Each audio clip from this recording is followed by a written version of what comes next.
Now that's what you call spoiled right there. Cat sitting on the back porch on the swing. A little shower of rain comes along. Wife comes out here and puts an umbrella up over the cat to keep the cat dry. If that ain't spoiled rotten, I don't know what is. Her pretty girl. Tell them bye-bye.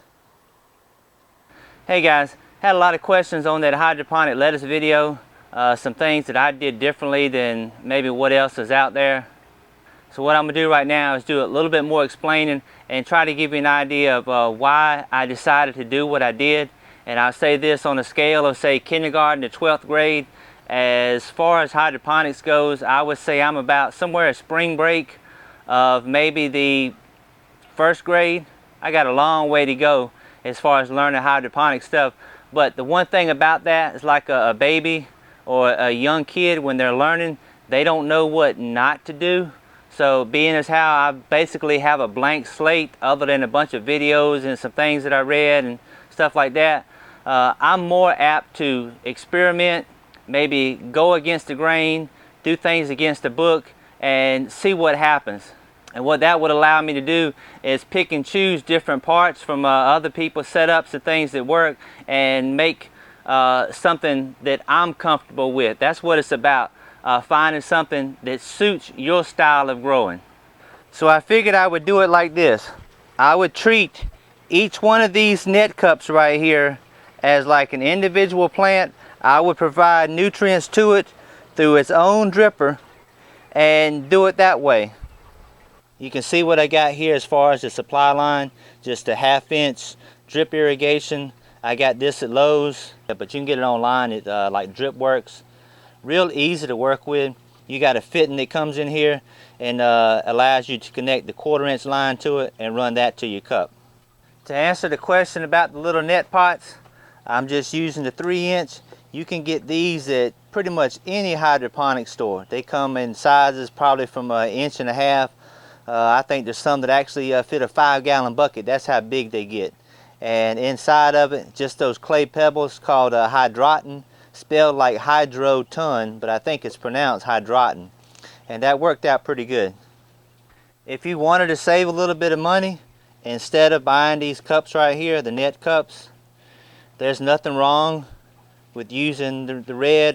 This is a Hefty, but I mean Hefty or Solo, whatever kind of cup you wanted to use to put down in there, it actually seats about as far as the net cup does. So the bottoms would be about lined up the same way. I've seen the guys doing this. I probably watched every hydroponic video as far as the rail system goes that YouTube had to offer. So I've seen people do some really smart things, and I've seen some not so smart things. I try to pick and choose what they have done and put my own stuff together.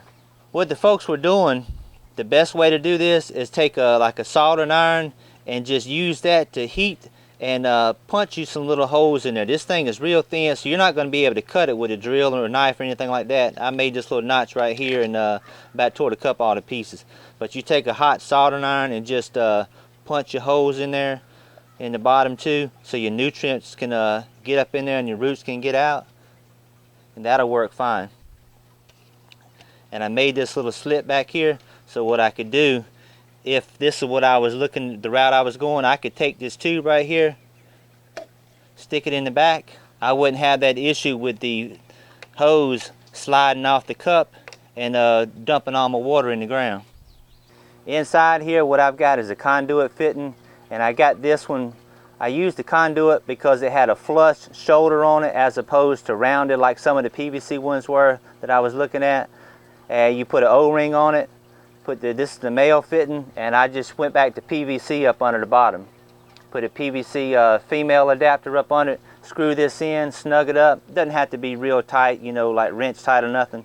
Basically, when you put this thing together, you want to make it so that you can take everything back apart and clean it out, because it's going to get gunk and algae and stuff built up in it.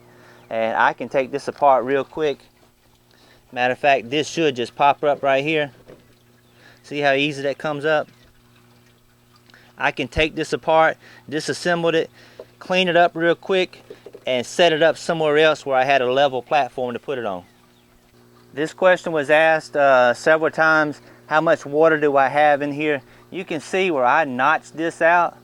to make sure that it didn't hold a lot of water. Because of the fact that I was running water over the roots basically 24 hours a day, I felt like that was enough and I wouldn't need to have 2 or 3 inches of water in here.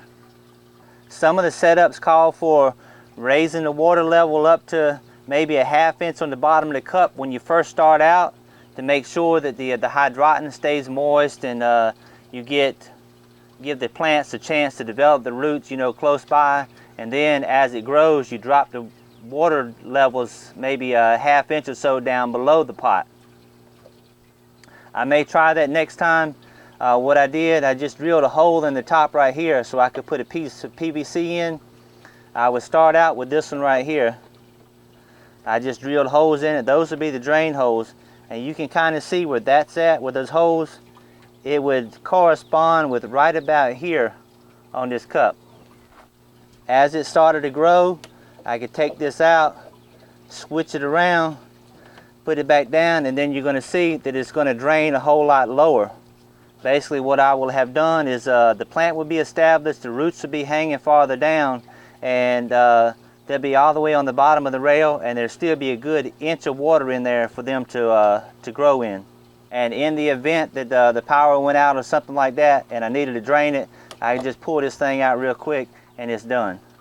The best videos that I saw on the rail system was a guy by the name of J.K. Sachs. Might have had some numbers after his name. I'll put a note on here somewhere.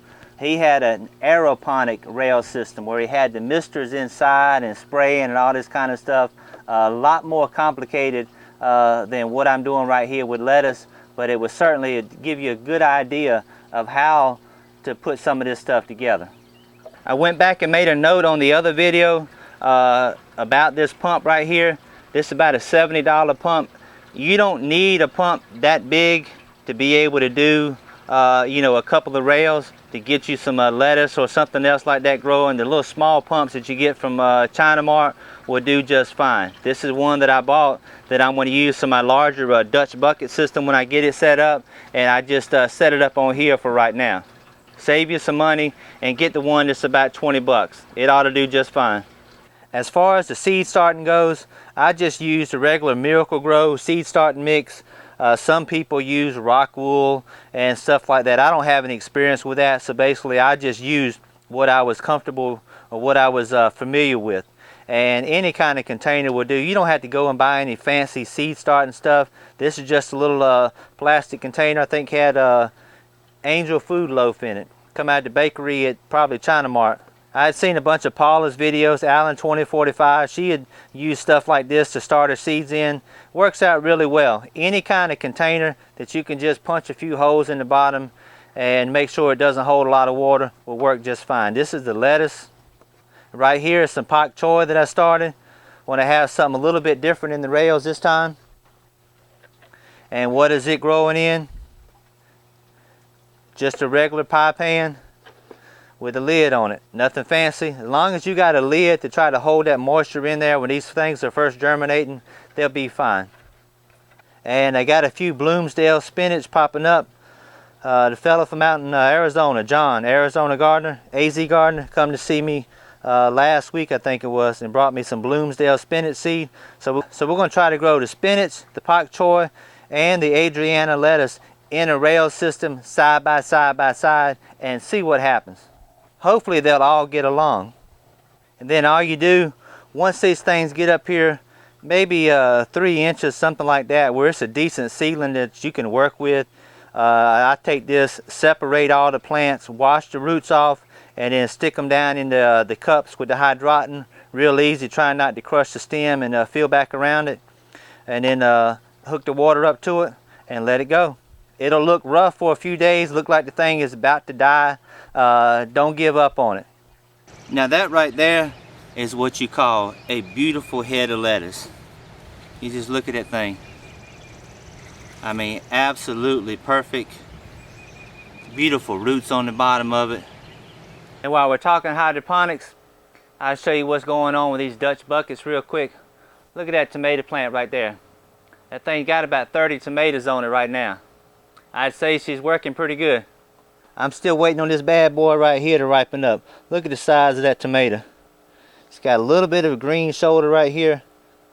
Still kind of firm, so it ain't ready yet, but as soon as that thing gets ready, we're going to slice it, put it side by side with some of the others grown in the grow bags and in the soil over there, and we're going to see just what it tastes like. I think that pretty well sums up what I've been doing, how I did things thus far. I will be making some changes in the next setups. Just like anything else, it's a growth process, a learning curve. The more you do it, the more you study it, the more you learn, the more you're going to change things, just trying to get better results. I don't think I can get much better results than what I have gotten so far, but what I need to do now is figure out how to scale it up, put a bigger system in here with, instead of 3 or 4 buckets, put 25, 30 buckets, and instead of just running 2 rails, move it up to 6, 8, 10, something like that, and figure out how to really step up the production without screwing things up. That's going to be my biggest hurdle right there, trying to scale this stuff up and maintain the status quo, so to speak. So y'all take care. Lord willing, I'll see you next time.